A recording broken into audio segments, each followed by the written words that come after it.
Welcome back to episode 10 of D3, Dominici's Discussions and Debates. I'm your host, Dominici Lapierre. Today is December 9th, 2025, and I'm joined by Professor Stephanie Wilson of Chittenden, Vermont. Did I say that correctly?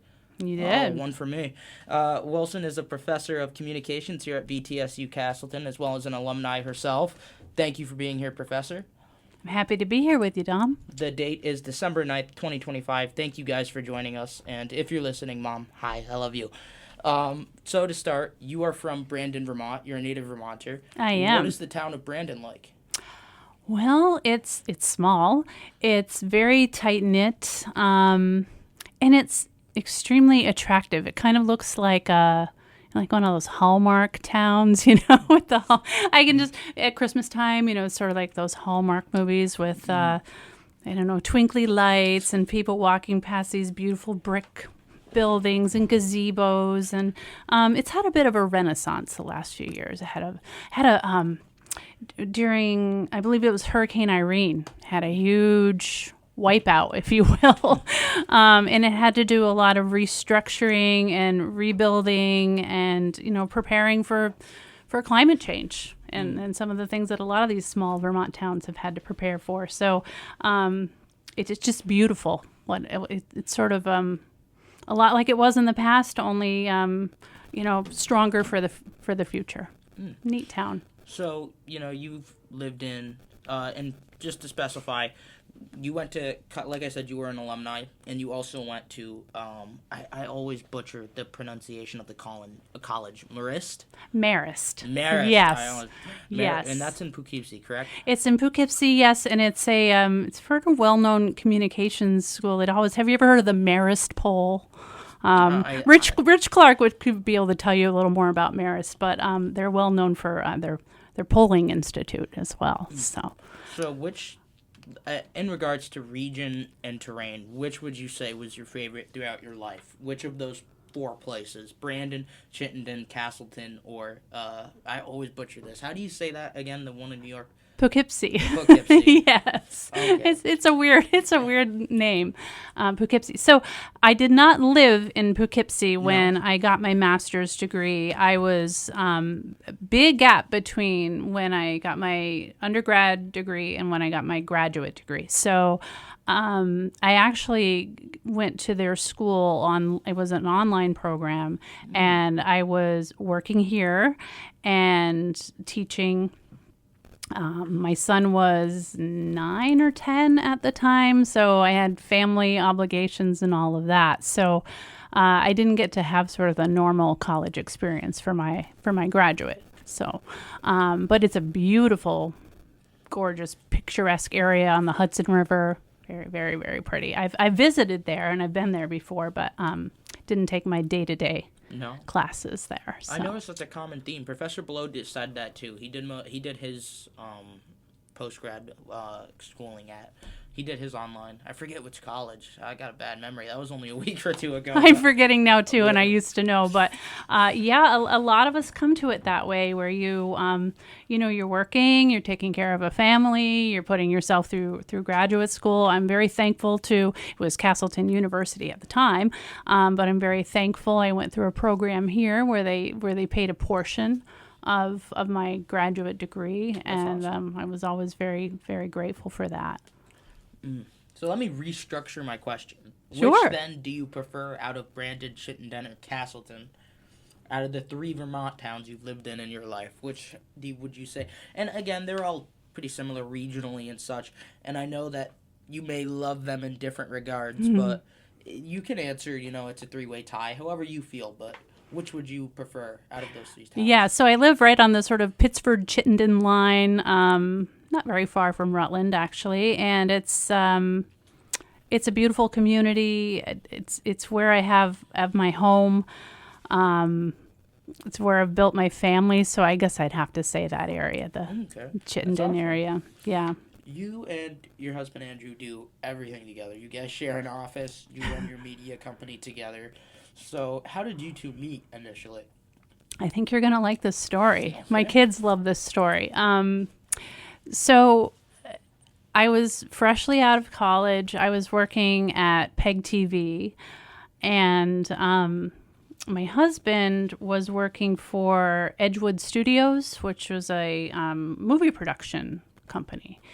And they also did television commercials and marketing videos and things of that nature. Really anything to to keep going, right? Yeah. It's hard to make a living here in Vermont. But worth it, I would say. But anyway, I digress. I was working at Peg TV. He was working at Edgewood Studios. My boss, Michael Valentine, asked Andrew if he would come in and give him a little bit of advice. We were actually moving locations, and we had to move all of our equipment. Had to set up in a new space, which was quite a bit bigger, getting some new equipment, growing, essentially. And he wanted some advice from Andrew on how to move everything properly and set up in the next spot. So Andrew was coming in for a meeting with my boss. I didn't know about it. My boss, Mike, had a puppy with him in the office, and the puppy was a Guiding Eyes for the Blind puppy named Romeo.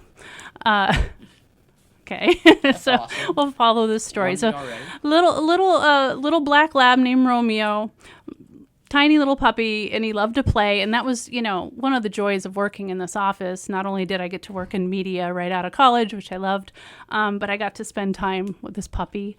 And we had this big long hallway, and I would throw the ball for him, and he'd run down the hallway, and then I'd hide on him. So that's what I had just done. I threw the ball down the long, dark hallway, and then I ran behind the reception desk, and I hid on him, and I waited for him to come back with the ball. So I'm hiding behind the desk, and I hear a noise, and I pop up from behind the desk, and I went, boo!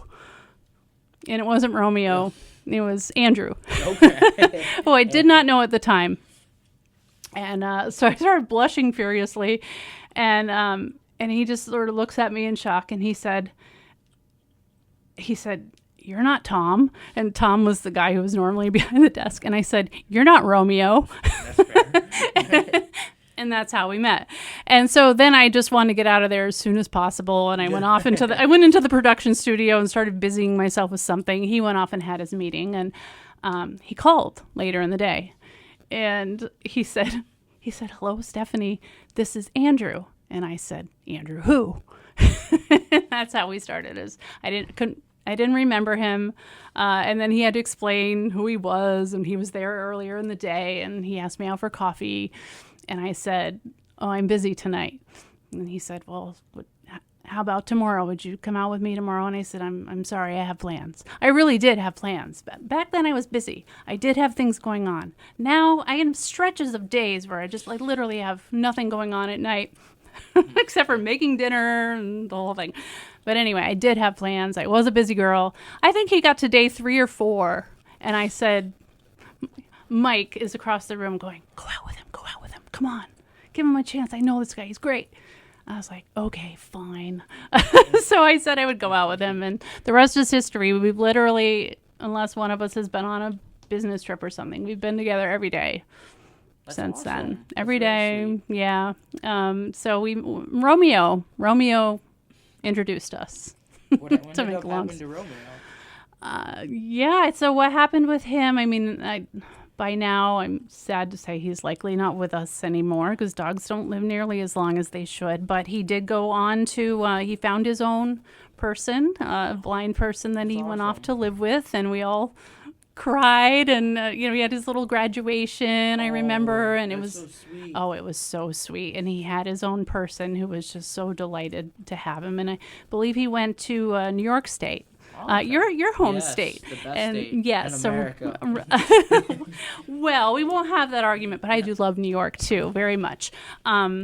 And so, yeah, that's where he went off with his own person, and I'm sure had a life of service and was very much loved. That's awesome. Mm-hmm. So, to keep going with your family, you have 2 children, and, what are some of their passions? And then I'll ask this as a 2-parter. Okay. Your children's name are Stephen and Catherine, right? Yes, Stephen with a V, as he always likes to tell us. Stephen Okay. with a V, Stephen with a V. and Catherine with a C. And Catherine with a C. Which she Okay. always likes to tell us that too, because my children, and I'm the same way, I think the way we spell our names is very intentional. And so, when they're just telling someone what their name is, they always like to Okay. So Stephen with a V and Catherine with a C. Oh, no, we got it down. So, what are some of their passions? And then second part, do you see either of them pursuing communications in their futures? Okay. So I'll warn you here. I know a lot of people are like this. You get talking about your kids. You could go on forever. So feel free to rein me in. Okay. So my son, Stephen, is 24. He is a graduate of the Berklee College of Music.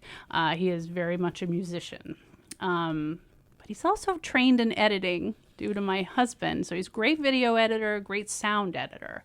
So I could absolutely see him, if our business was big enough to scale so that we could support him full time as well, I could really see him coming into our company. He's worked with us a lot. I think that's a future possibility that he would take over our business someday. That's awesome. He teaches at a music conservatory, and he also works for PEG TV in some off hours, filming public meetings and things of that nature. So I kind of love that because I've always taught my kids about civics in government and the importance of being a good citizen. So I love that he films public meetings so that they can go on to public television, and people who can't make those meetings can still keep up on what's going on in their government and their communities. So I love that he does that. He also, oh my gosh, he has so many musical instruments. He plays a lot of different things. Guitar is what he's best at. Piano, a number of other stringed instruments he can play. He's a lot of fun. He has a band. What's the band name? Dirty Red Hearts. Okay. You can find them on YouTube. Shout out Dirty Red Hearts. Dirty Red Hearts. He's a lot of fun.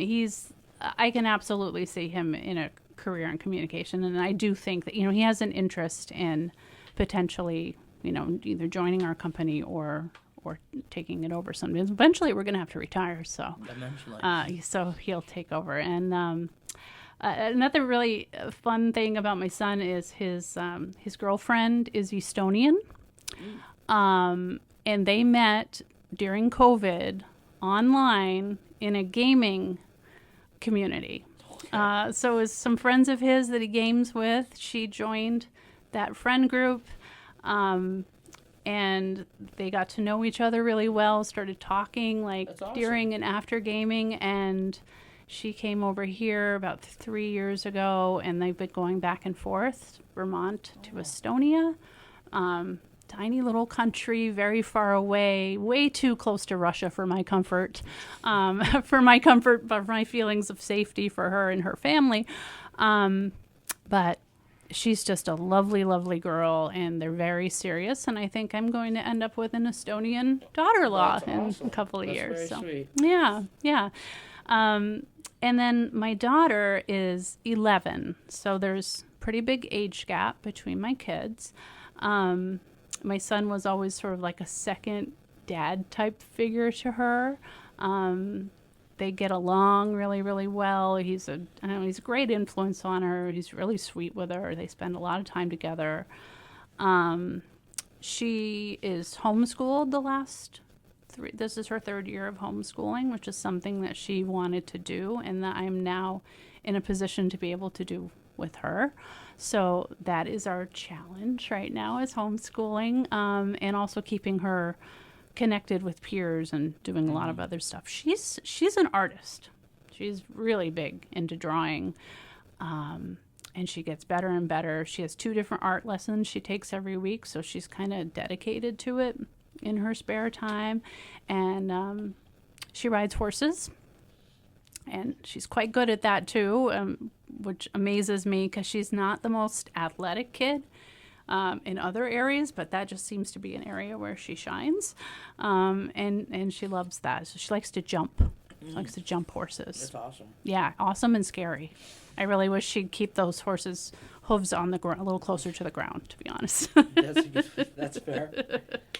I could be incorrect, but I believe my mother was this New York State champ when she was younger. Oh my goodness. Yeah, Does she have pictures she could share or something? My daughter Absolutely. even loves to look at pictures of people jumping over things. She loves It could that. have been my aunt. It was I believe it was my mother, though, was a state champion in one event. And or maybe it Wow. was county. I forget, but she was like she has the ribbon somewhere in a scrapbook. Like she used to win competitions all the time. I love that. Yeah, my I would family love to used to see be. more of that. That's Yeah, no, they used to. My family used to be big on horses. Like that Yeah. used to be like their thing.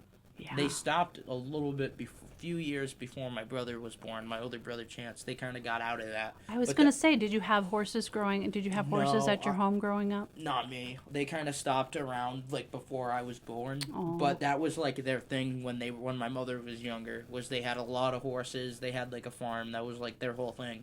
But yeah, they Yeah. talk about it all the time. Yeah, that's where all of our spare money goes these days. Hay and other supplies. And it seems like everything that we need for horses seems to come from Canada. So with the tariffs and everything, Brutal. it's brutal.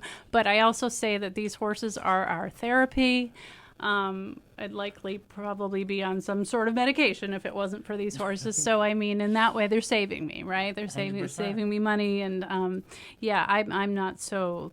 I don't ride a lot myself, but I do like to facilitate that for my daughter, and but I have to say the horses are just as much for my husband and myself as they are for her, because That's awesome. you can't bring a bunch of horses into your world and then just be like, They're just there. right, or expect your kid to just take on all that responsibility. Absolutely, she has to help, but you can't have them feel like the lives of all these horses depend on her Yeah. whims. You Yeah, know, and she's 100%. 11. You Yeah, know what I that's a mean? good point. So we have to be just as committed to this as she is, or else don't bring horses on, because 100%. they're a big responsibility for sure. Yeah, since Yeah. we're on the topic of animals, you have 2 dogs, correct? I do. What are their names and what are their breeds? Okay, so I have Fozzie, and that's a double Z-I-E, so he's like Fozzie Bear, and Okay. he does kind of look like a big old Fozzie Bear Muppet, kind of curly and shaggy, and he's cute. He's 10 years old. He's a Labradoodle. Okay. Yeah, he's adorable. And then Birdie, so she was named after my high school and college nickname. My last name is Bird. yeah. So Birdie, she's a little Jack Russell Terrier. Oh, those are cute ones. She's cute, feisty little thing. She thinks she's the boss of Fozzie, and she's 9. So they're 9 and 10. They're senior citizens, but you'd never know it. Isn't it sad that 9 and 10 is senior is in a dog? terrible. It's a I know travesty. they don't live long enough. It's sad. Do you have any dogs, Tom? Yes, actually, my family has a lot of animals, like a lot. Oh, I can relate to that. You Yeah. want, if you have time, you could tell me, because I'm used to asking questions. It's weird for me to Yeah, talk so much. Absolutely. Right now, at my grandmother's house, they have 3. No, I'll say 4. Because they have a little, like, we call her a Walmart parking lot dog, because we don't know what she is, and they got her in a Walmart parking lot. But she's, as we're talking, I'll see if I can pull any photos up, but she's really small. And then we Oh, have, I want to do this. Yeah, I'll do the same for you. So. Thank you. We have 2 female Rottweilers, Emily and Winifred. Aw. They are my babies. But the problem was I love Rottweilers. I love them too. I love those so much. But I picked them up too much when they were babies. So now they don't understand that they're huge and they're each like 100 pounds. Oh my goodness. So they yeah, jump they on get me, big. They plop on the ground like. They try to play. They have too much energy, and it's crazy because it's like 200 pounds of dog always flying through the house. But I love it. It's amazing. I love that. No, I love animals. Like we had several cats. It's like my girlfriend has a cat, and for a few weeks we had 2, but they're gonna be coming back soon. I gotta finish getting one of them registered, and then we'll be back. So in a few weeks to a month or 2, we'll be back to having 3 cats. We had them here for a few weeks earlier this year, just for personal stuff with my mom. But I definitely want to get them back because I grew attached so quick. Their Aww. names, my girlfriend's cat is Twizzler, and then the ones I'll be having once I get them registered are Twix and Jerry, and they are adorable. Oh, those are great names. Yeah, that's Let me see. Twix. Twix has half a paw on one of her hands. She is adorable. I love that cat so much. Oh, here's Fozzie and Birdie. Oh, dude. This is why I need to get the cameras, because people need to see these kinds of things. I know. They Just are very cute. Adorable. Yes, yours are cute. Oh, and my son just adopted. I do a pet adoption show, And That was my next question. oh, okay, there we go. And my son actually, well, I'll say this. Last month's show, we had a dog on. His name was Diesel. He was 10 years old. And I always love every dog I have on the show, but I just loved this dog so much. And I thought, he's 10 years old. He's in his golden years. He needs he needs a special home. And he just kept ending up at the shelter because his family didn't really look out for him, And I guess they finally just got the family to say, maybe we'll make sure that he ends up somewhere that's good for him. And so I don't know. I knew my son wanted to have a dog in his own place. He actually lives right down the driveway from us. Oh, that's awesome. It is awesome. And so this is just recent. He moved in July. So he's, he's a renter now. He's actually renting from us. And he is learning all of the responsibilities of doing everything on his own, and he wanted to have his own dog. So he adopted Diesel. We went to see him at the shelter, and he adopted him. So he is a Newfie. So he's a Newfoundland American flat coat retriever. So he's a black dog with sort of like golden retriever. You know how the golden retriever type tail? It's got all the little featheries on it. I'm trying to see if I can find a picture of him to show you. But he is the sweetest dog.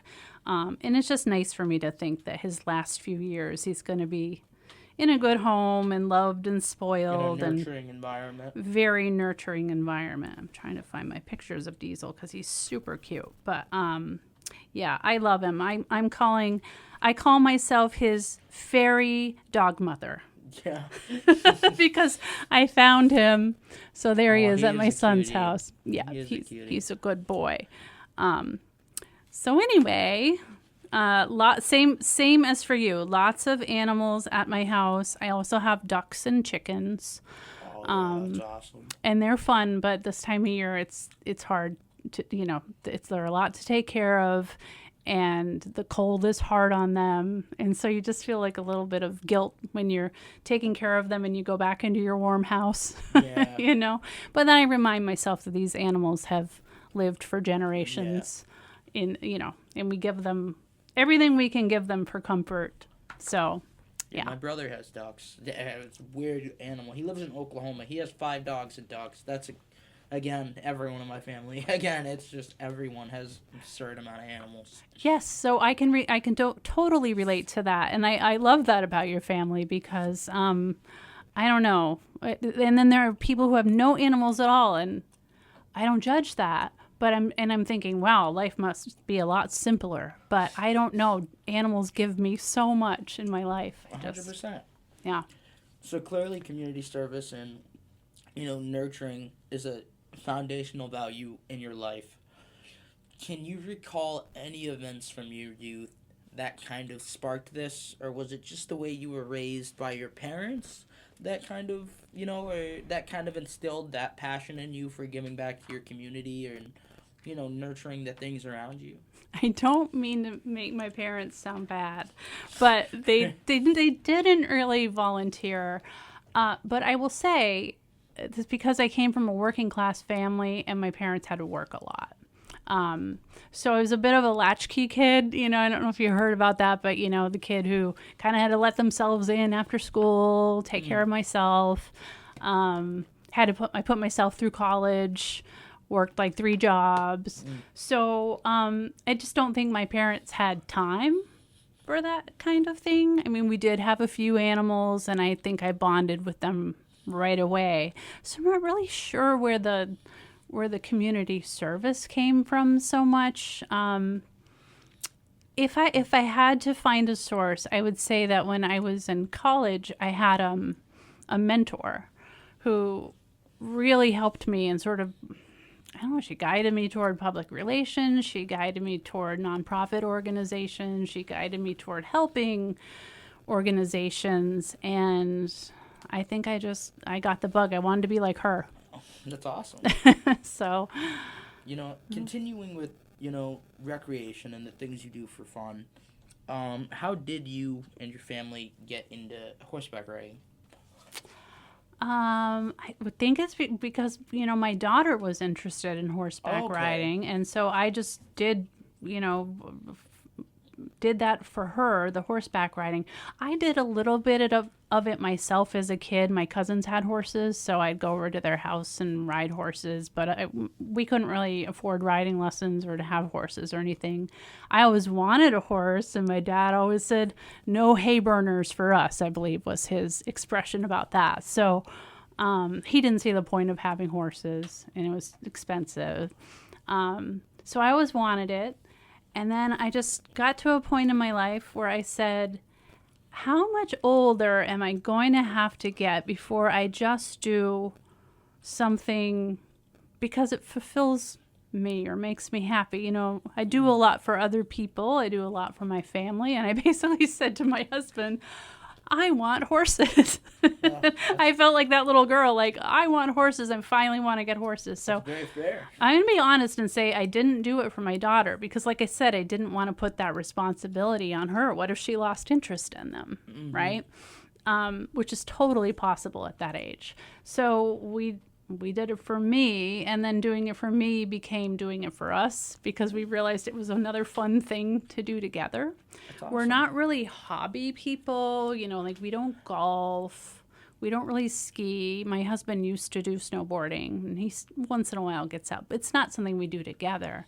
So I don't know, getting out there, doing the chores, taking the horses down to the riding ring and, exercising them or whatever, it just became like fun for us. It became a fun bonding family activity. So sometimes my daughter's in on that, and some days she wants to play switch or draw or I don't know, do something with music, and she's not into horses that day. And so my husband and I go and do something with them. So That's awesome. yeah, it's been a really fun bonding activity for us. And then, sometimes like yesterday, it was 6 degrees when we had to go out and do horse chores. And then we really were kind of questioning our life decisions at that point. Yeah, it's like that. I forgot to mention my family also has a tradition of owning pigs as a pet. You like the little ones or the big one, the ones that big get really big? ones, The big ones, yes. Like this guy was like, she had this one for a few years named Jimmy, and this guy was like 500-600 pounds. This was a big pig, yes. Kept them outside? Yes, in a house, and she would go out every day in the winter, in the morning to feed him. She would trek to his shed, and they had the heated lining inside. They had it like insulated. It was a whole thing. Lights put in there for him, like wires going from the house to the shed. It was a whole setup. I know all about it. Yes, I understand. Yeah, it was a whole setup. But when I graduate, I have it planned. I'm getting myself a female Vietnamese potbelly pig. I prefer female animals sometimes because they get less aggressive. And they have less aggressive tendencies, especially like Rottweilers and things like that. They have less of a track record of like going haywire when they get angry. Yeah. So I definitely want to get a female Vietnamese potbelly pig, and I already planned it. I think I'm gonna name her Precious. Oh, and they're so smart. Yes. And they're so loyal. But they're very food driven to the point where I think what worries me about having pigs, because I promise I've thought about this and I've researched it even, is people I know who have had them, sometimes the pigs get so motivated to get food from you that they'll drive you crazy. Like they get very insistent. And I think that would concern me. I don't know. I don't think I want them like following me around begging all the time. So I think as long as you train them really, really well. I'm not great at training. I tend to let my animals, I wouldn't say walk all over me, but yeah, I'm not quite the disciplinarian. I'm a better disciplinarian with my kids than the animals. Than I am with animals, for sure. I'm pretty good disciplinarian with my kids. But the animals, they tend to run the show. So I would worry about that sometime. I'll make sure I ask Stephen with a V if this is true or not. Yes, I think he would agree because, and he's better already at being not a disciplinarian, but like keeping to rules with his adopted dog. Now, when he brings Diesel up to my house, it's just sort of like, hey, would you like a cookie? Do you want to do this? Do you want to do that? I let him do all kinds of things, just whatever he wants when he comes to my house. I'm preparing for grandchildren someday. I was going to say, that sounds like grandma prep right there. It does. I'm prepping, yes. So I also read somewhere that you like to read. Is this true? Oh gosh, yes. I mean, I was an American Lit major in college. I've read since I was a small child. It's just books were always my friend. I was an only child. And I would say that this is going to make me sound like such a nerd, and I guess I was, but I mean, books were kind of like another world for me, and also friends. TV was too. But yeah, I was, you can't say I was a lonely child. I had cousins that lived nearby and, friends, but when you're an only child, I don't know, you kind of create your own little world sometimes. And so books were a big part of that for me. That's awesome. What were some of your favorite books? Well, I'll tell you, because I make my daughter read them now, because she's a big reader too. I loved Little Women. That was probably my favorite book of all time. So good. And I loved Heidi when I was much smaller. So my daughter's read Little Women. She's read Heidi. Anne of Green Gables was a series that I really liked, about a spunky young girl with a tremendous vocabulary who was an orphan and adopted by an older couple in Prince Edward Island. That's what I also liked about books, was before I could travel. And I didn't really travel a lot until I was in my own family and married. So it's kind of like it can just take you wherever you want to go. So if you're a young kid and you grew up in a family without a lot of money, and you can just go anywhere with books. That's a good point. Yeah. Was Anne of Green Gables also called Anne with an E? That was an updated version of the book series. I'm familiar with Anne with an E. I'm not familiar with Anne of Green Gables. And so there was an original PBS series based on the books, and that was very well done. And then Anne with an E is great as well. I'm going to have my daughter watch that sometime. I think she'd like it. She's watched the original series with me. Oh, and the Little House on the Prairie books were big for me when I was a kid. Yeah, I did those books with my daughter, and we even took a Little House on the Prairie road trip. Oh, that's awesome. Yeah, that's went great. to all the places. All of them? All of them. It All was a of lot, them. like a lot of the Midwest. We saw a lot of the Midwest. That's great, though. That's so awesome. It was fun. And my son even wanted to go. He was 20 at the time. He wanted to go. He liked the books. He liked the TV series. So we would watch the TV series at night in our hotel rooms, and then we would listen to the books on I guess you don't call them books on tape anymore, but we actually just had, like digital versions of the book, audio series. And then we go to all the historical locations. It was really fun. Probably one of the best trips I've ever taken. Yeah, the character Bash, I think, from those, I could be wrong. I think in the show, in adaptation on Netflix, there's a character called Bash who's from Trinidad. That's where my father's from, actually. So, like his accent, and I just noticed a lot of similarities between Bash and my dad. Really? Yeah. Wait, is this the new series that you're talking about? It could be, yes. I mean, yeah, I'm assuming. I haven't watched it in a while. I say new, but I watched it in like 5th grade, 6th grade. Oh, okay. So Little House on the Prairie? No, I'm sorry, Anne with an E. Anne with an E. Yes, oh, yes, okay. I'm So sorry. that's okay. We were going back and forth. That's fine. Oh, okay. So it was because I couldn't think of a character named Bash. So Bash from Anne with an E. Yeah, something like that. Trinidad. What a beautiful accent. It's a cool place. Yeah. I don't know if I'd want to live there, but it's a cool place. Yeah. It's can be hard to make a living. For sure. Already answered this a little when you started talking about your road trip, but I also read that you like to travel. What are some of your favorite trips you've taken in your life? And things like that. You already commented on the road trip with your daughter. Yeah, I love to travel. I also love to come home. I'm very much a homebody. I think I realized that I'm probably not going to live anywhere other than Vermont, although I would like to be one of those snowbirds. someday. Like, be able to go somewhere during the worst parts of the winter and then come back. I hope I can do that someday. But I'm not going to go to Florida because that's too much of a cliche, I think. I want to go somewhere other than Florida. Where have I been? I would say I've been to most of the United States, probably about 80%. I have not spent a lot of time. I would like to spend some time in the Pacific Northwest. I haven't really gotten there, or the Northwest. But I've been to most of the South. I've been to all of New England, Mid-Atlantic, most of the Midwest, most of the West. I've got a little bit of the Southwest and the Northwest to investigate. And I think I've missed Alabama and Louisiana for some reason. So, and then I've Mexico a couple of times, Canada, but I suspect I have a fair amount of European travel in my future because of my future daughter-in-law. That's going to be awesome, though. That's going to be a great... Yes, it will be, because where she lives, when my son visits her, they can go so many places so quickly, and just be in another country, and I look forward to that. But my daughter's going to be a little bit older. I think it's going to be easier to do that kind of travel with her. I don't like really long plane rides. I have control issues. No, it's scary. And I don't like being forced to stay in one place for a really long time.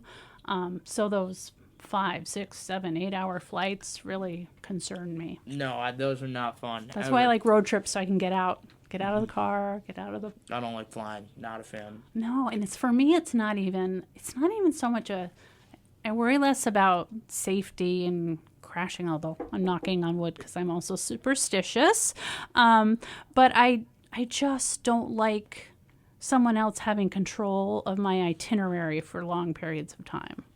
100%. No, I understand that. Yeah. It's a very reasonable... Yeah, especially, you're surrounded by all these people you don't know. You don't know what they're going to do. I don't know. People get kind of crazy on flights these days. 100%. Right?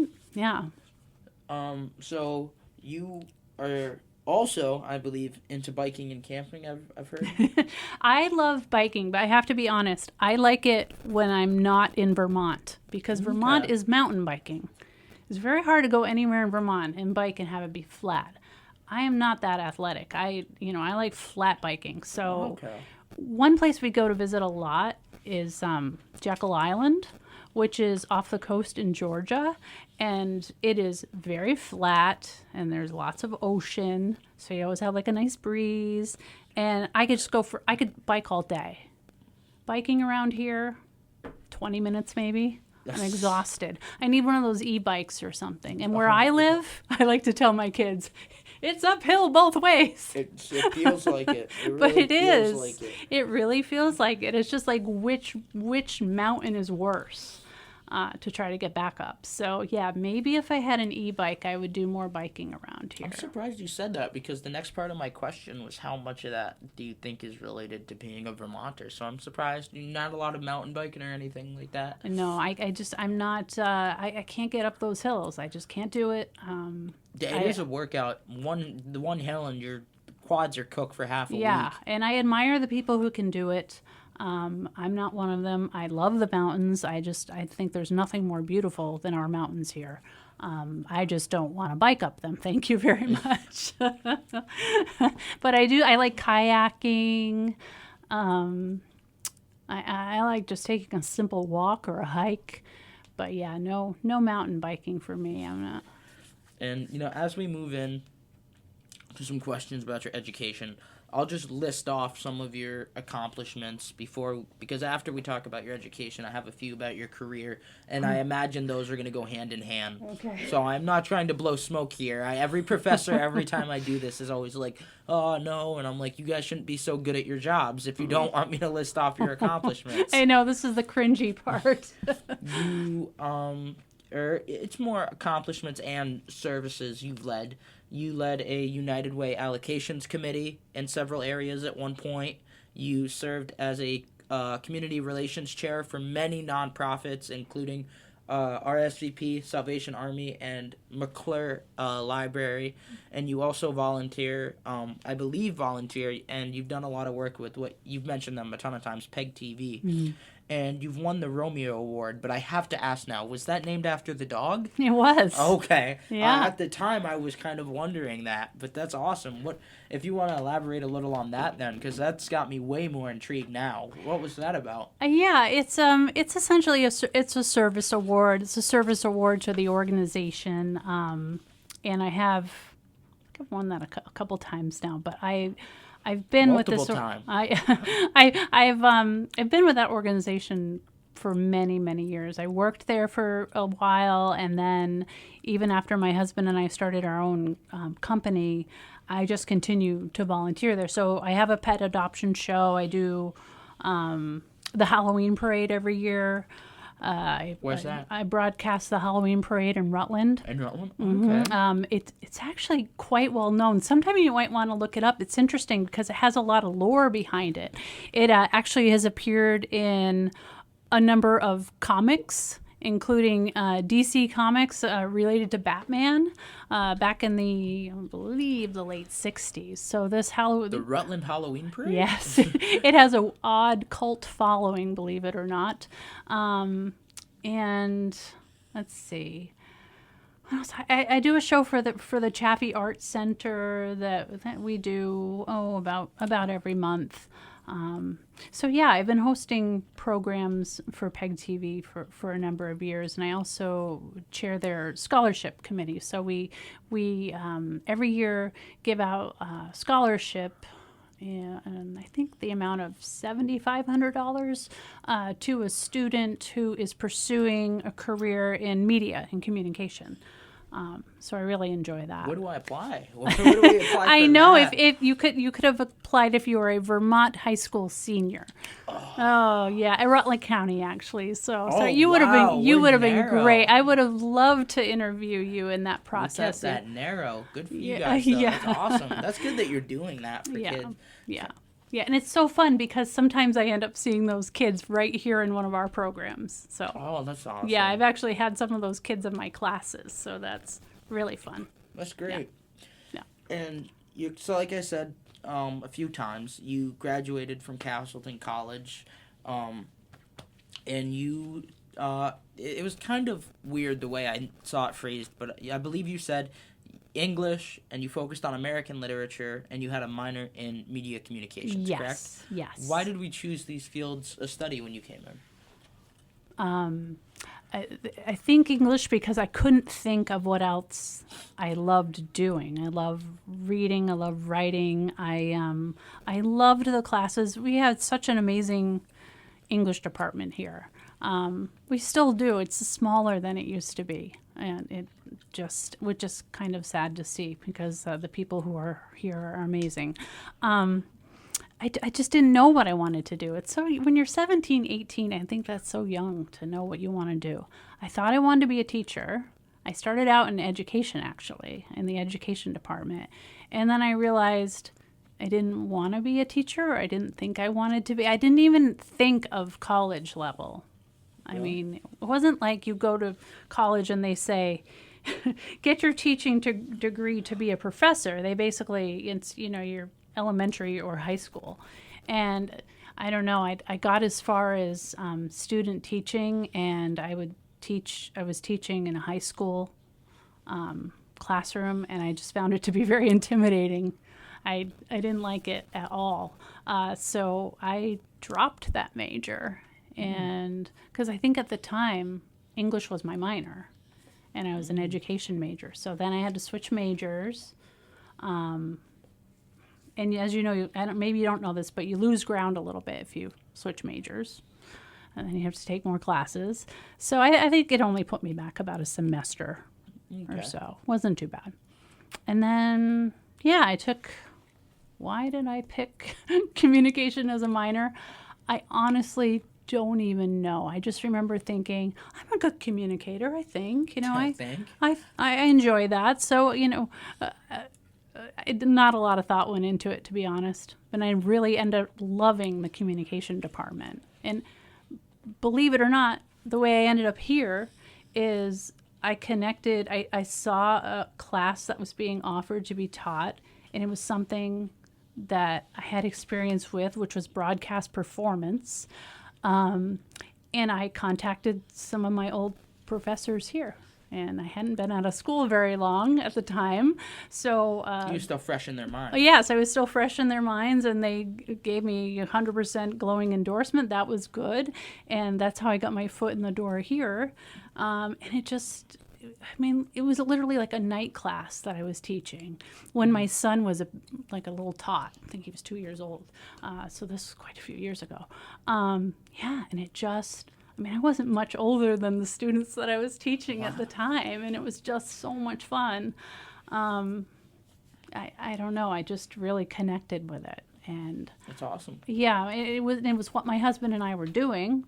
And I don't know, ever since I got out of, when I was in college, I interned at a radio station.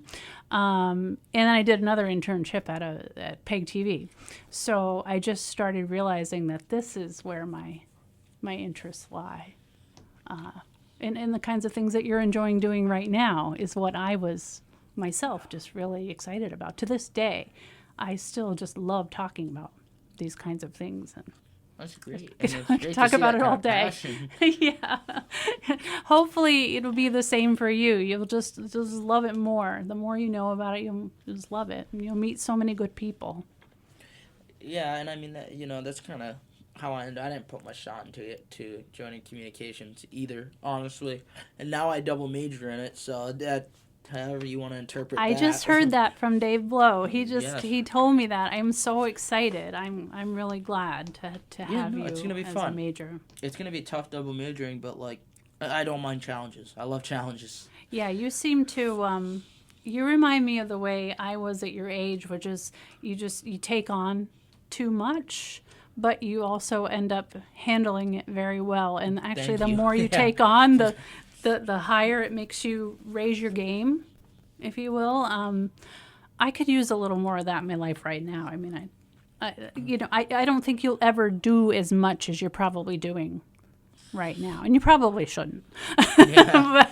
but I always admire it when I see it, and then it makes me remember, oh yeah, I think I used to do that too. Like I took on too much too.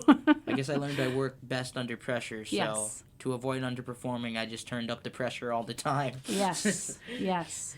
I also find one thing that I like about teaching is you tend to shy away from things that scare you. That's just a natural thing.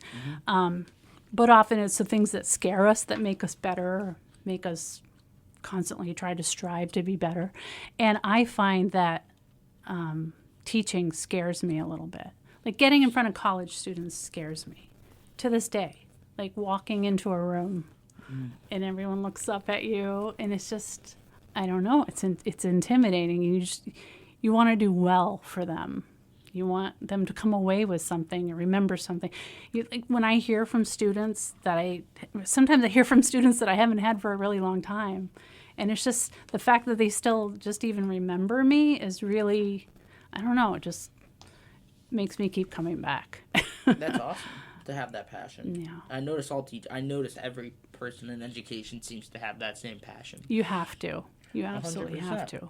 Yeah. And since we're talking about your time as a Castleton professor, I would like to flip that, and I'll ask this as a two-parter. What was your experience like in regards to the things you were studying? Like, what were some of your favorite topics or pieces of media you studied as an undergrad at Castleton? And then what was your general student life experience like as a person attending this college? So I'm so remembering some of the things that I studied. Oh wow, I'm going way back. In my experience with that. So if you think it's funny, it's just things come back to you just in these little blips. But I do remember my English professors were very passionate about everything, really. And I remember that affected me. I was excited to come to class, and we had some real characters in the English department back in the day. And it was just, I loved their stories. And I don't know, maybe there was a part of me who connected to that even in that moment. Like maybe I would be doing this someday. I don't think it was ever a real present thought. But and I do remember my public relations professor here in the comm department. This is going to sound silly now, but he got us all Newsweek subscriptions, and we would get them in our mailboxes on campus. And I just remember that made me feel like a grown-up and like a professional. And like I don't know, it's just like he trusted us to get these every week, and he thought we were going to read them. And I did. Awesome. I read it cover to cover, and it got me really interested in news and politics and things that I don't think I had really thought about as much. Or I feel a lot of times college students feel disconnected from Expanded your horizons. Right, it did. It absolutely did. And I continued to get it for myself for years and years. It was amazing. Sadly, you can get it for free online now, so that's kind of what I do. I still pay for some news subscriptions, but I get that one for free. But for years, I paid for a subscription just because one had been entrusted to me for the length of one class or semester. They owe your professor some money for free. It's amazing how just like one little thing can just spark something. But that just made me feel... It made me feel like a communications professional to get that in my mailbox. I don't know.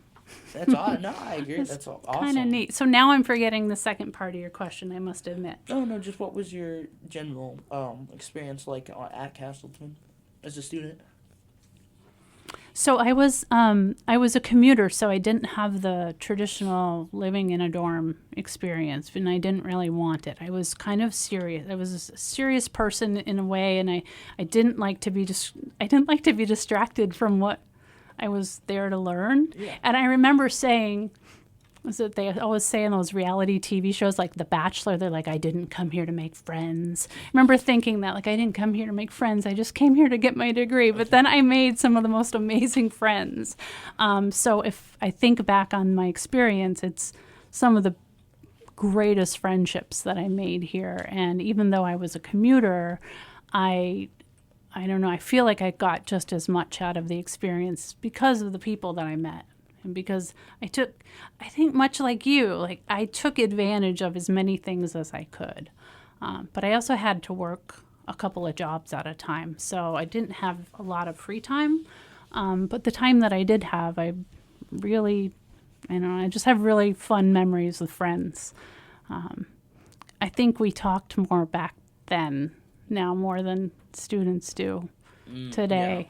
Yeah. You know, we weren't looking at screens all the time. Yeah, that's fast. You know, we were connecting. There was a lot of connecting and going out and dancing and going to clubs. And I just feel like it was a different experience than students have now.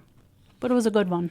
That's awesome. Yeah. And you got your master's again from Marist? Marist, yes. Oh, we're 0-2. That's 0-2. okay. Marist. That's not an easy one. Marist and Poughkeepsie. No, you got me messed up. So, what was your experience like doing that online master's program? And then, again, why did you go from English to organizational comms and PR? Yeah, I think it's just because, part of it was practicality. I didn't really know what I was going to do with an English major. And the other was because I was already enjoying broadcast and in the work that my husband and I do, advertising and working with video. It just felt like a better fit. I also... going back to my roots of PR, a lot of that for me is helping nonprofit organizations. I know a lot of times people, that's not what they think about when they think of public relations. They think of public relations as something like spinning yourself out of a bad situation or managing reputations that maybe don't deserve to be don't deserve to be managed. I don't know. I think it made more sense to me to do comms, and I was passionate about it.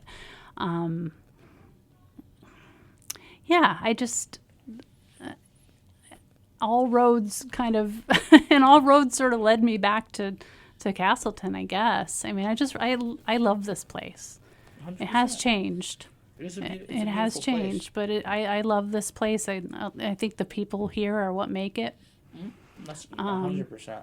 And the Not students logo. too. You know, the students, most of the students, they're not entitled. They're hard, and most of them are hardworking students who want to be here, motivated, good kids. And I was a first generation college student, so I often tend to have a soft spot too for kids who are working hard to get themselves where they want to go. So I like to help students. I like to mentor them. I like to set them up with internships when I can, or help find them jobs, write them letters of recommendation. It's just, those are the parts of the job that I really enjoy. That's awesome. Is I want someone to look back on me maybe someday the way I look back on Your people. professors. Yeah, my that's professors or my mentor who helped me. So, Great. yeah. That's great. Yeah. And what were some of the core differences, especially in regards to difficulty between your bachelor's courses and your master's courses? Oh, yeah, the master's level course is much more difficult. Night and day? Oh, yes. If you go to get your master's, you have to really want to to up your difficulty level, to be challenged. And I gotta be honest with you, I had my son at home. He was still pretty young. He was involved in a lot of activities. I was busy. I was working. I don't really think I appreciated getting my master's at the time. To me, it was a means to an end. I wanted the degree. I wanted to up my own prospects. I can't say I appreciated it too much. I was taking it online. I didn't get to interact with people that much. So it was just a lot of work, and I was tired. I appreciated it more after the fact. But then I found out I was having my daughter. Wow. Right That's when I was a busy few years. Yes, I found it out right during my final exam period is when I found out. So yeah, I was that was crazy. So yeah, I remember that. And so I would say if you want to get your master's, just know that you want that to essentially take over your life for a couple of years, because that's what it does. It definitely took over my life for a couple of years. I didn't appreciate it at the time. I was quite annoyed by it, to be honest. And then later, I'm just so glad I did it. Did I learn a lot? Did it make me a better person? Did it make me more disciplined? All those things, yes. But I didn't appreciate it at the time. It's kind of like when you're being forced to eat your vegetables and you're like, Yeah. you know what I mean? And at the time you don't like those vegetables, but when you get to be later, older, you're like, oh, I love Brussels sprouts. You know what I mean? And they're good for me. 100%.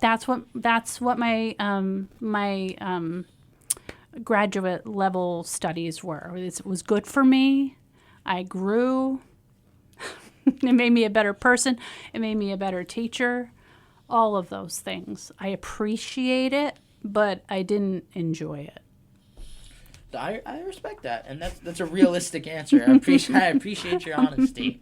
And for others, I hope they'll enjoy it. And it was a really good program. It was very rigorous. Very rigorous. I was gonna say, I imagine the way you described it. I imagine. But it did make me a better person. So, somewhere along the way. Just to give you a heads up, we're looking at 2:57. Yes. I was going to run it about another 10. Let me know if you need to go and get ready for class, and I'll move into the conclusion. I got 1, 2, 3, 4, about 3 to 4 more questions. And Okay, then I'll try not show. to be so long-winded. It's No, just you're fun to fine. talk to, We're here to John. hear you. You're the guest. Oh, no. You're the episode title. But in 1998, your husband worked for a man named David Giancola. Giancola, yes. Giancola. Mm-hmm.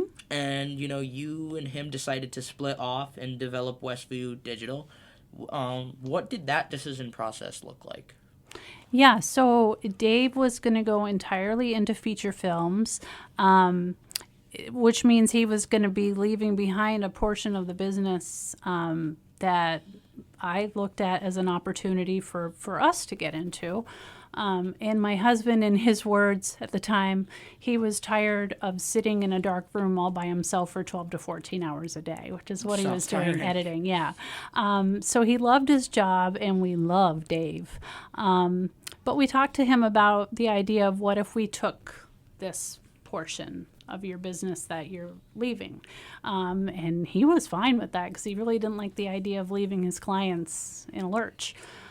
So he essentially gifted us those clients. That's awesome. That's and so sweet. yeah, and Andrew and Dave stayed in connection. Andrew still helps Dave to this day with a lot of projects. My son still helps Dave with projects. He goes into Edgewood and helps him on things all the time.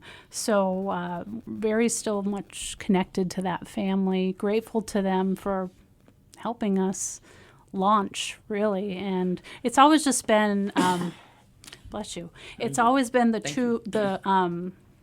don't know, we just help each other to continue to make our own businesses grow. So it's been a good relationship That's from day awesome. one. Yeah, he's a great guy. So, what are some of your favorite projects and or pieces of media that you've worked on with Westview? We've done a lot of fun things over the years. My husband just did one recently that was really cool. It was for people who do adaptive skiing. Like a video about people who need adaptations to continue to ski.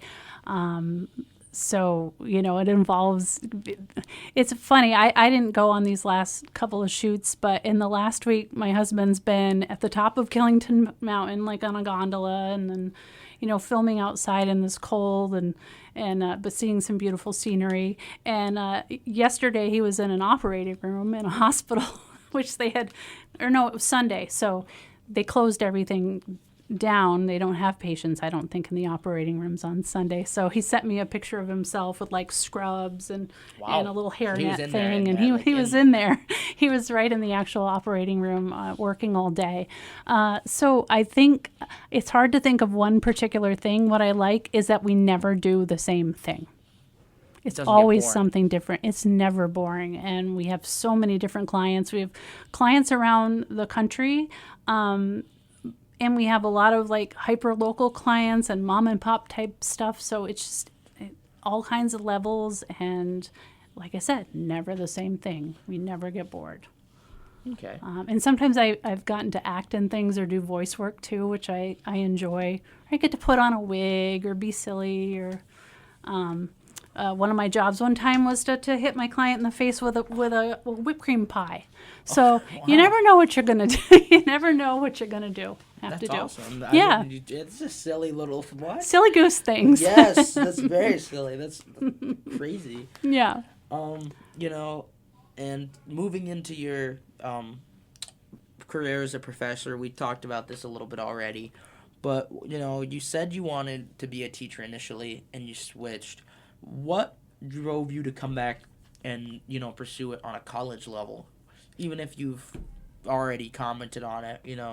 Just not more specifically, but in a more direct sense. What was there any factors that made you or your husband think like this was something that we could be really good at? It's funny. We both saw ads at the same time in a particular summer when our son was little, and we thought this was something that we could each do. It's very flexible. We don't have to give up our business. It doesn't have to be a full-time thing, but we could share what we like to do with students, share our experiences, maybe help students, make a little extra money. I mean, let's be honest, that's part of the reason you apply for a job. But 100%. Why do you stay for so long, right? Why have we stayed for over 20 years? That's awesome. That's great to see. I mean, I think you could say, like, oftentimes you're like, oh, gosh, teaching the same classes over and over again. I've actually gotten to teach a lot of different classes, and I love them all for different reasons. But the students are always different. The hardest part is they're always younger. They come in, they're younger and younger, and we just keep getting older. So that's a little bit weird. Time stuff. But no, why do we keep coming back? It's just it's for the student. It's the students. We enjoy them. Stuff like this. I mean, this to me is really fun. Like what we're doing right now. I agree. Having conversation, connecting, getting to know students, seeing where they go, what they do with their lives. That's really fun. I agree. I mean, that's part of that why I do this is I think it's awesome to get to talk to people and discuss things. And if I can do what I do best, which is yap and just talk. I have a really bad problem of just talking. I talk a lot. I talk in my sleep sometimes. My girlfriend hates it.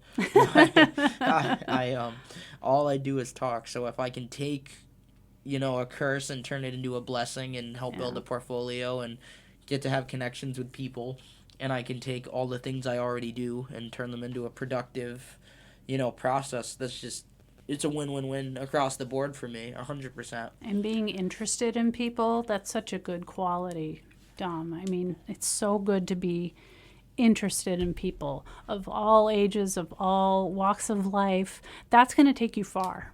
100%. It's going to open doors for you. Yeah, thank you. I really enjoy talking to all the different people. And this is our second to last question before we hit our normal conclusion question. What skills do you think are essential in both the fields of, communications, but more specifically for you, what you do at Westview and professing and teaching? What are the skills that I feel are most applicable to both that you feel you use on a day-to-day basis in both?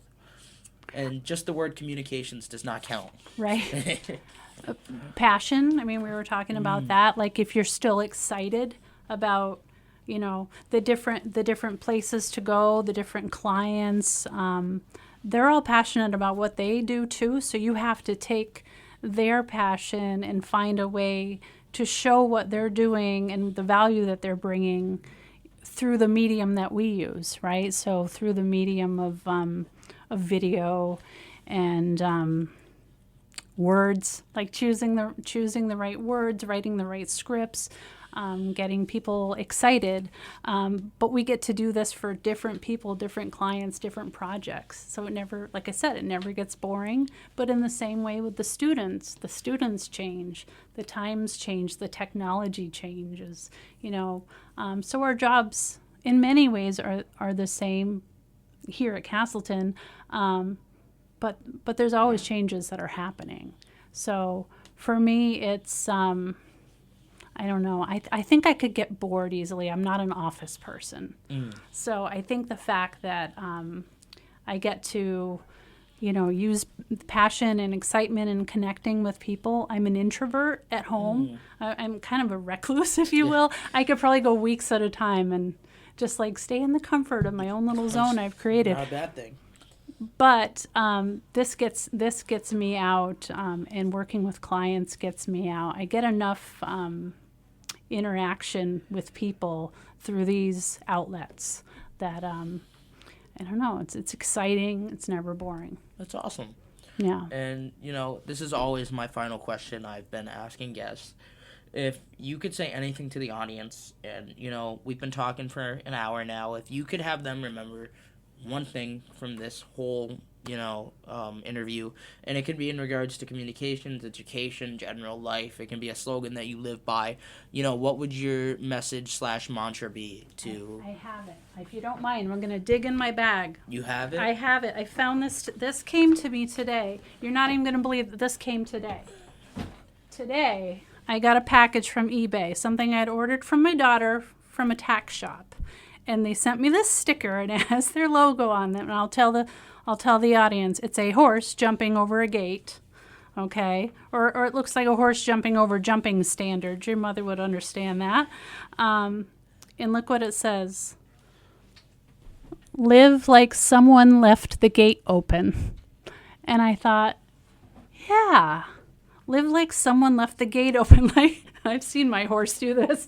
Like, I'm going to take advantage of this opportunity, right? So take your opportunities, right? Take them where you find them. And if you don't find them, make them. Make your opportunity. And I think that's what you do. And I think you're doing that here with this show, and I really appreciate that. Thank you very much. And thank you for your commitment to radio, because I love radio. I love that radio is making a resurgence, and I love that people are enjoying podcasts. It's one of my very favorite mediums. So it's awesome. But I also say that about books and television. I love media. 100%. And I just can't wait for, Professor Boyd's going to help me get the cameras up in a few weeks. There's one right here, and there was some other ones, but I don't know if they're down now. But we're going to have, there's like one angle on you and one on me, and I can't wait to have that up so I can actually attach the footage. And when I post them, I'm so excited. That's going to be awesome. That is awesome. But I can't keep yapping much longer. I know, because then we have to go into our press conference in our class. And, yes, and I got to do yap more for yapping, a while, huh? More yapping, yeah. Yeah. In conclusion, this has been Dominici Lapierre and Professor Stephanie Wilson for episode 10 of D3 Dominici's Discussions and Debates, your source of discourse, discord, and everything in between. Thank you, Professor Wilson, for being here today. It was my pleasure. Awesome. Thank you. Again, thank you so much. And please consider checking out our Instagram account at D3 Radio and Podcast, all lowercase, using the number 3, not the word. I apologize. Also, consider subscribing to our YouTube channel, where we post re-uploads of all episodes, exclusive YouTube interviews, and access to the pilot episodes. Our YouTube username is Dominici's Discussions and Debates, using an ampersand, not the word and. The YouTube handle is D3 Radio and Podcast. That's D-3 with a capital R in radio and capital P in podcast. The links to each are in the bios of the others and vice versa. We air live via the platform TuneIn Radio and the website tunein.com. All lowercase, or you can listen on your mobile phone using TuneIn Radio Sports and Music application. We typically air 2 to 3 p.m. on Tuesdays and 5 p.m. on Thursdays, although the Thursday time does switch. However, this will be the only episode this week due to wrestling time commitments. Stay tuned on the Instagram for weekly schedule updates. Thank you guys all for tuning in. Hopefully, I'll see you guys again very soon. And bye, Mom. I love you.